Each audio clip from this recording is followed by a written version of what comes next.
வணக்கம் மாணவர்களே, ஏமனிலிருந்து உங்கள் தரன்.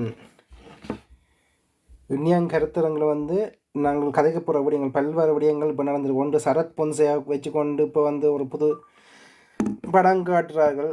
மற்றது வைஷ்ணவியக்கா அவள் யாருன்னு அவட்ட பின்புலம் யாருன்னு எங்களுக்கு தெரியாது. அதனால் வந்திருக்கும் பின்புலம் என்னென்னு தெரியாது. இருந்தாலும் அவள் சொல்கிற கருத்துக்கள் இளம் சமூக மத்தியில் எங்களோட கருத்தரங்குன்ற கருத்துக்கள் போய் சேர்ந்துருக்குது. அதுலேயும் குறிப்பாக அவள் மீண்டும் மீண்டும் ஈழத்தமிழ்ன்ற வார்த்தையை அவள் பயன்படுத்துகிறா. அது ஒரு நல்ல விடயமாக நாங்கள் பார்க்குறோம். அதில் பல விடயங்கள் ஐபிசியில் கதைச்சிருக்கிறா. அது எங்களோட கருத்தரங்க நீங்கள் கேட்டிருந்தீங்கன்னா அதுக்குள்ளே ஒன்றும் ஒரு இது விடயம் நிராஜ் டேவிட் நாங்கள் போன முறையே இதன்றிருந்தோம்.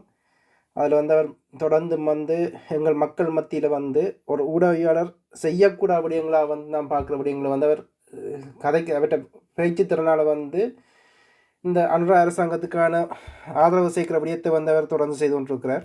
ஆனால் நாங்கள் சொன்ன விடயங்களை அவர் கதைச்சிருக்கிறார். இது ரெண்டு விதமாக இதில் பார்க்க வேண்டியிருக்கு அந்த விடயங்களை. அதை பற்றி நாங்கள் இதனும் அதோட முக்கியமாக இன்றைக்கு விடிய உடனே அரசனை என்ற இதில் அந்த காசா யுத்தத்தை பற்றி காய்ச்சி இஸ்ரேல் இதை போர் நிறுத்தத்தை பற்றி காய்ச்சி கொண்டு வந்தவன். அப்போ நான் விடிய உடனே ஒழும்பும் போது பேருந்து இந்த மண்டை ஃபுல்லாக எப்படி போகுது இலங்கையையும் இஸ்ரேலையும் ஒப்பீடு செய்து ஃபுல்லாக கணக்காக எப்படி போகுது அந்த செனாரியோக்குள்ள இந்த மண்டைக்குள் ஓடிக்கொண்டு வந்துக்குது. அதில் பற்றி நாங்கள் உலக அரசியலையும் இதில் சேர்த்து கதைக்க போகிறோம். வணக்கம் கதிரண்ணா. வணக்கம் வணக்கம். எப்படி இருக்கிறீங்க? நலமாக இருக்கிறேன். நீங்கள் எப்படி இருக்கிறீங்க? நாங்களும் சுகமாக இருக்கிறோம். இன்னைக்கு கன விடயங்கள் நடந்திருக்குது. நேரங்கள் தான் பத்தாம இருக்கக்கூடிய மற்றபடி எங்களை சுற்றி நிகழ்வுகளுக்கு பஞ்சம் இல்லைன்னு இதுலன்னா தரன் கருத்தரங்குக்குள்ள போக முதல் ஏனென்றால் இப்போ எங்களினுடைய அது வடக்கு கிழக்கில் வாழ்கிற மக்கள்களாக இருக்கலாம் அல்லது புலத்தில் வாழ்கிற மக்களாக இருக்கலாம். இந்த அரசியல் புரிதல் என்பது என்ன, இந்த யூகங்கள் என்பது என்ன, இந்த அரசியலை நாங்கள் எடுத்துக்கொண்டு போகிற பாதைகள் என்ன, இதுகளை பற்றி அறிந்து கொள்ள வேண்டும். அது நாங்கள் அறிகின்ற போதுதான் எங்களுடைய இனத்தினுடைய அபிலாசைகளும் எங்கள் மாவீரர்களினுடைய கனவுகளை நாங்கள் சுமந்து நிற்கலாம் என்கின்ற ஒரு சத்திய கோட்பாட்டின் அடிப்படையில் நீங்கள் ஒரு கட்சியை ஆதரிப்பது அது உங்களினுடைய விருப்பம், அதற்குள் நாங்கள் வரப்போறது அல்ல. ஆனால் ஒரு இனத்தினுடைய விடுதலைக்காக நாங்கள் ஒன்று சேர்ந்துதான் நிற்கப் போகின்றோம். இந்த ஒன்று சேரல் என்பது ஒரு இனத்தினுடைய விடுதலைக்காக நீங்களும் சில விடயங்களை நீங்கள் புரிந்து கொள்ளலாம், அறிந்து கொள்ளலாம். தொடர்ச்சியாக புலத்தில் இருப்பவர்களை எம்மோடு இணைந்து கொள்ளுங்கள். எங்களுடைய வடகிழக்கில் இருப்பவர்கள் எங்களோடு இணைந்து கொள்ளுங்கள். நேரடியாக உரையாடுங்கள். இதால் நாங்கள் யூகங்களை வகுக்க முடியும், தெளிவுபடுத்த முடியும் என்பதாலே இந்த ஈழத்தமிழர் கருத்தரங்கத்தை நாங்கள் தொடர்ச்சியாக நடத்தி கொண்டிருக்கோம். தயவு செய்து இணைந்து கொள்ளுங்கள். டாபிக் போங்க தர.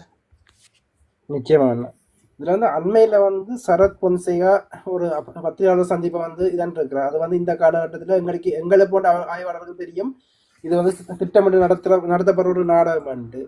என்ன காரணத்துக்காண்டியான அந்த பத்திரிகையாளர் சந்திப்பு நடந்தது. அதில் அவர் சொல்லியிருந்த ஒரு குறிப்பிட்ட வார்த்தை விடுதலை புலிகள் மீது அவதூற பரப்பியிருந்தார். இது ராஜபக்ச அரசாங்கம் விடுதலை புலிகளுக்கு இது என்ன காசு 2 மில்லியனோ இதை கொடுத்தாண்டு அதில் 10 டோராக்ல மனுஷரை விடுவிக்கிறதுக்கான அந்த படமாக விடுதலை புலி பாவிச்சார வேண்டும். அதில் பேருந்து இறுதி யுத்தத்தில் 150 இராணுவத்துக்கு அந்த கப்பல் மூலம் கொல்லப்பட்டதுக்கு அது காரணமாக போனான்ற ஒரு இது கிரியேட் பண்றார். அதுக்கு பின்னால் இருக்க அரசியல் இதுகள் அதோட முக்கியம் நல்ல விடயங்களையும் இந்த கோட்டை அரசாங்கம் இந்த கோட்டபாய ராஜபக்ச தான் வெள்ளக்கொடியில வந்தாக்களை சுட சொல்லி இதெல்லாம் சொல்றார். இதை நீங்கள் எப்படி பாக்குறீங்க தரன்? இதுல முக்கியமா நாங்கள் இதை புரிந்து கொண்டோம் என்பதுதான் இருக்கிற பிரச்சனை தரன். இப்ப என்னென்றால் இலங்கை தேசத்தை பொறுத்த அளவுல இன்றைக்கு 17 ஆண்டுகள்ல நாங்கள் இந்த போர் முடிந்து கால் எடுத்து வைக்க போறோம். இந்த போர் முடிந்து அடுத்த ஆண்டுகளே இவர்கள் ஜனாதிபதி தேர்தலில் நின்றவர்கள். இவர்களுக்கு எங்களுடைய அரசியல்வாதிகள் எங்களுடைய மக்களை பாதை காட்டியிருப்பார்கள் வாக்கு போடுவதற்கெல்லாம். இது எதற்காக இப்படியான விடயங்கள் இலங்கையின் தரப்பினால் செய்யப்பட்டது என்பதும், இது இந்தியாவினுடைய பெரும் சூழ்ச்சி நிரல் என்பதும், இது ஒருவரால் வகுக்கப்படுகின்ற விடயங்கள் என்பதும் தான் உண்மை தரன். இப்ப பொன்சேகா போன்றவர்கள் ஒரு இனத்தின் மீது போர் தொடுத்தவர்கள், ஒரு இனத்தை இன அழிப்பு செய்தவர்கள். இவர்கள் ஒரு நாட்டினுடைய ஜனாதிபதியாக நிற்கின்றார்கள். அங்கே அந்த மக்களை வைத்து, ஒரு இன அழிப்பு நடந்த மக்களை பெரும்பாலை வைத்து கொண்டே அரசியல்வாதிகளும் அந்த யூகங்களும் ஐக்கிய நாடுகள் சபைகளுடைய 30 தீர்மானத்தை நொறுக்கி எறிந்திருக்கும். இந்த 31 தீர்மானம் வருவதற்கு முன் இந்த LLRC என்று சொல்லப்படுகின்ற இந்த ஐக்கிய நாடுகள் சபைகளினுடைய ஆணைக்குழு முதலில் எங்களினுடைய ஈழத்தமிழர்களினுடைய இந்த இன அழிப்பை பற்றியது, காணாமலாக்கப்பட்டவர்கள், கையளிக்கப்பட்டவர்கள், என்ன துன்புறுத்தல்கள், என்ன வதைகள் நடந்தது என்ற தேடல்களோடு இதை நிரூபியவர்களுடைய அறிக்கைகள் எல்லாம் அங்கே பொன்சேகா கொண்டு வந்து உடைத்தெறிந்தார்கள். இதுதான் சத்தியம். அதற்கு பின் இவரை ஒரு மாய வலைக்குள் கொண்டு வந்து இவரை காப்பாற்றுவதற்காக இலங்கை அரசாங்கம் பல நடவடிக்கை செய்தார். இன்றும் அதைத்தான் செய்கின்றார்கள். என்னவென்றால், இன்று இவர்களெல்லாம் பாக்கி வந்தது போல் பேசுகின்றார்கள். இப்போ உங்களுக்கு ஒரு விடயம் என்னவென்றால், தமிழீழ விடுதலை புலிகளுடைய தலைமைத்துவத்திற்கு ஒரு நிதியை பரிமாற்றம் செய்ய வேண்டும் என்றால் அது ஒரு பேங்க் ஊடாகத்தான் வந்திருக்கும். அப்ப அந்த இலங்கையினுடைய தடயங்கள் அது ஏற்கனவே இருக்கப்படும். வேறு நாடுகளுக்கு அனுப்பப்பட்டிருந்தாலும் அதை எப்பவோ வெளியிட்டிருப்பார்கள். இதுவரைக்கும் இந்த வாயாலே அவர்கள் சாட்சியம் அளித்து கொண்டிருக்கிறவர்கள் தான் இவர்கள். இது ஒரு புறம். இன்னொரு புறம், இந்த வெள்ளக்கொடி விவகாரங்களுக்குள் நின்று இப்படியானவர்கள் நடத்திய அலங்கோலங்களும், இந்த அரசாங்கத்தை முதல்மைப்படுத்துகின்ற இந்த யுத்தி, அதாவது ஈழத்தமிழர்களை, அவர்களுடைய இலட்சியத்தை, அவர்களுடைய தாயகத்தை சுக்குநூறாக உடைத்தெறிவதற்கு பல வேலை திட்டங்கள் நடக்கிறது. அப்ப அதில் ஒன்றுதான் இந்த இராணுவ தளபதி போன்றவர்கள் இன்று வந்து நல்லவர்கள் போல் வேஷமிடுவார்கள். ஏனென்றால் பழையவர்கள் எல்லோரும் பகையானவர்கள், பழுதடைந்தவர்கள் என்ற இந்த ஒரு மாய கருத்தை இன்று இருக்கின்ற அந்த 2 தலைமுறைக்கும் அடுத்து வருகின்ற 3வது தலைமுறைக்கும் கடத்த வேண்டிய தேவை இலங்கையில் வாழுகின்ற ஈழத்தமிழர்கள் மத்தியிலும் இருக்கிறது, சிங்கள மக்கள் மத்தியிலும் இருக்கிறது. அதால தான் இவர்கள் எல்லாம் வந்து பழையதானவர்கள் எல்லோரும் 48க்கு பிற்பாடு வந்தவர்கள் எல்லோரும் பழைய பூசணிக்காய் என்றது போல் இன்று இந்த புது பூசணிக்காயை நாங்கள் வெட்டி வைத்திருக்கின்றோம், கொடியோடு இருக்கிறது, உயிர்ப்போடு இருக்கிறது என்ற ஒரு கோட்பாட்டின் அடிப்படையில் எங்களுக்குள் கொண்டு வந்து அந்த பூசணிக்காயை திணிக்கின்றார்கள். இதை நாங்கள் எந்த வகையில் புரிந்து கொள்ள வேண்டும்? ஈழத்தமிழர்கள் ஏமாறக்கூடாது என்றபடியால் தான் சரியான நேரத்தில் நாங்கள் இந்த கருத்தரங்குகளை எங்கள் மக்கள் மத்தியில் செய்ய வேண்டும் என்று நினைத்த நாங்கள். அப்ப இதிலும் நாங்கள் பார்ப்பது என்னவென்றால், இந்த ஊடகத்தில் ஒரு இலங்கையை சார்ந்த ஒரு இராணுவ தளபதி ஒரு விடயத்தை சொல்லுகின்றார் என்றால் 60 தீர்மானம் பெறப்படுகிறது. எல்லோரும் இதை பற்றியே பேசினார்கள். சிங்கள மக்களுக்கு அது என்னென்று போய்விடக்கூடாது, இலங்கையில் வாழுகின்ற ஈழத்தமிழர்களுடைய மாணவர் மட்டத்தில் அது போய்விடக்கூடாது என்பதற்காக இவர்கள் பல நடவடிக்கையை மேற்கொள்ளுகின்றார்கள். இப்படி ஒரு பொறிமுறை வந்ததாகவே அவர்கள் இலங்கையில் இருக்கின்ற மாணவர்களுக்கோ அல்லது சட்டம் படிக்கின்றவர்களுக்கோ அல்லது அறிவு சார்ந்தவர்களுக்கோ அல்லது அரசியல் பிரமுகர்களுக்கோ அரசியல்வாதிகளை விட ஏனைய கட்சியாளர்களுக்கோ தெரியாத அளவு இதை காய் நகர்த்துகின்றார்கள். இப்போ அந்த தீர்மானம் அது இலங்கையை சார்ந்த தீர்மானம் என்றாலும் ஈழத்தமிழர்களுடைய இளையோர் மத்தியில் இதை கொண்டு போய்விடக்கூடாது என்பதை மிக கவனமாக இருக்கிறார்கள். இதில் ஒரு முக்கியமான விடயத்தை நாங்கள் இன்று புரிந்து கொள்ள வேண்டும், பேச வேண்டும் என்றால், இன்று நாங்கள் பலரை ஊடகங்களில் பார்க்கின்ற போது அவர்கள் தங்களை ஒரு ஈழத்தமிழராக அடையாளப்படுத்தி கொண்டு பேசுகின்றார்கள். அப்ப இதுவரை காலமும் நாங்கள் கிட்டத்தட்ட சிறையில் இருந்து வந்த பிறகு ஒரு பெரும் கருத்தாடலை எங்கள் மக்கள் மத்தியில் கொண்டு வந்து நாம் ஈழத்தமிழர் என்கின்ற பதத்தை கொண்டு வருகின்ற போது எமது விடுதலை என்ற அந்த நுட்பமான ஒரு வடிவம் இங்கே தோற்றம் பெறுகிறது.